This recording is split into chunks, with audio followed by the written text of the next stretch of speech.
बिस्मिल्लाहिर्रहमानिर्रहीम। अस्सलाम वालेकुम नाज़रीन, आप यूट्यूब चैनल देख रहे हैं। मैं इमरान खान हूँ। यानी जब आदमी मुश्किल में होता है या प्रॉब्लम में होता है तो वो कितना फ्लेक्सिबल हो जाता है, लेकिन जैसे ही उसे ताकत मिलती है और जैसे ही उसके बाद इख्तियार आता है तो एकदम वो शख्स जो है, नॉर्मली लोगों का ये रवैया होता है कि वो शख्स साथ ही फिरौन बन जाता है, साथ ही वो शख्स जो है वो जालिम बन जाता है।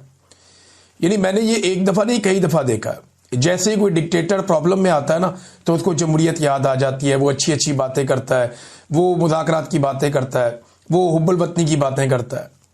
लेकिन जैसे ही उसे ताकत मिल जाती है और उसका अच्छा वक्त शुरू होता है या उसे ऐसा लगता है कि अब उसके लिए आसानियां हैं तो वो फिरौन बन जाता है। हमेशा डिक्टेटर यही करता है। फिर ना सिर्फ वो खुद धमकियां लगाता है, वो अपने टाउटों से भी धमकियां लगवाता है। अभी हाल ही में टाउटों ने धमकियां लगाने का नया सिलसिला शुरू किया है।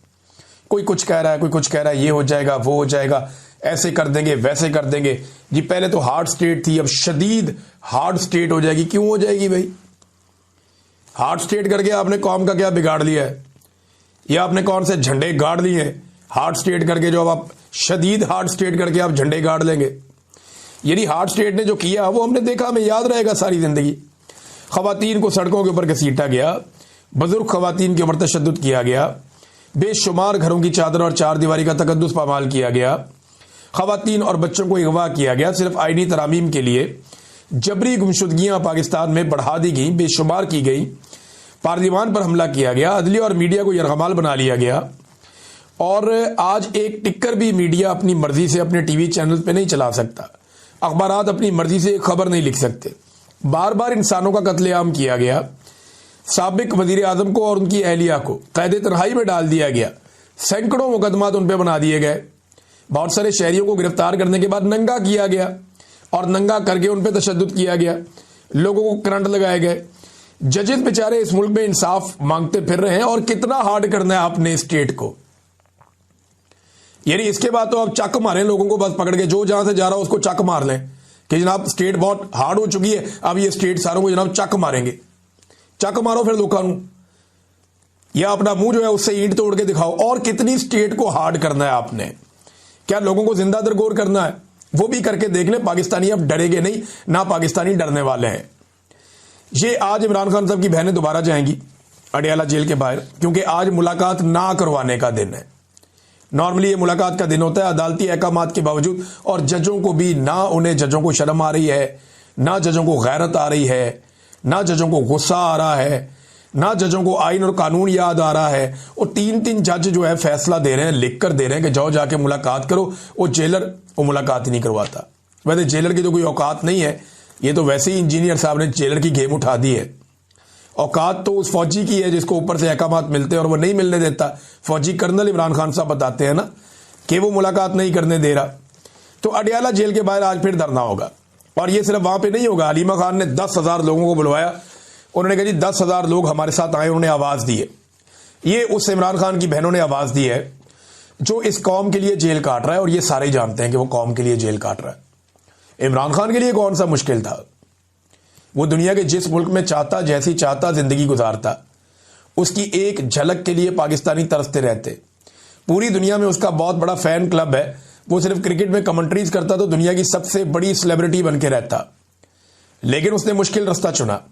वो अपने लोगों के लिए जेल में चला गया और जेल में जाने के बाद वो तकालीफ बर्दाश्त कर रहा है। आज वो शख्स जो कौम के लिए मार खा रहा है, उसकी बहनों ने कौम को आवाज दी कि 10,000 बंदे आओ। ये तो उन्होंने मिसाल के तौर पे कहा, लेकिन उन्होंने कहा बड़ी तादाद में बंदे। अब देखना यह है कि आज के दिन में इतनी बड़ी तादाद में बंदे वो पहुंचते हैं, नहीं पहुंचते, क्या होता है। लेकिन अहकामात तो जारी किए गए हैं पार्टी की जानिब से भी कि लब्बैक कहा जाए। अब सिर्फ पाकिस्तान में नहीं, दुनिया भर के अंदर ये एहतजाज हो रहे हैं। बरतानिया में एक मरतबा फिर यहां पे बर्फबारी हो रही है। पिछले 2 दिन से मैं ये विटनेस कर रहा हूं कि रोजाना बर्फबारी होती है बरतानिया के मुख्तलिफ शहरों में। वहां पे लंदन में चाहिए, मैनचेस्टर में, बर्मिंघम में, हर तरफ बर्फबारी का मौसम है, ब्रेडफोर्ड में।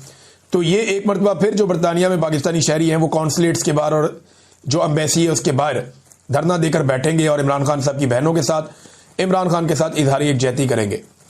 उसके अलावा ये एक प्रोग्राम डरबन में भी हुआ, साउथ अफ्रीका में। उसमें ओवरसीज पाकिस्तानियों ने बड़ी तादाद में शिरकत की और वो भी अब स्ट्रीट मूवमेंट चला रहे हैं कि ओवरसीज पाकिस्तानी भी स्ट्रीट मूवमेंट के अंदर हिस्सा लेंगे।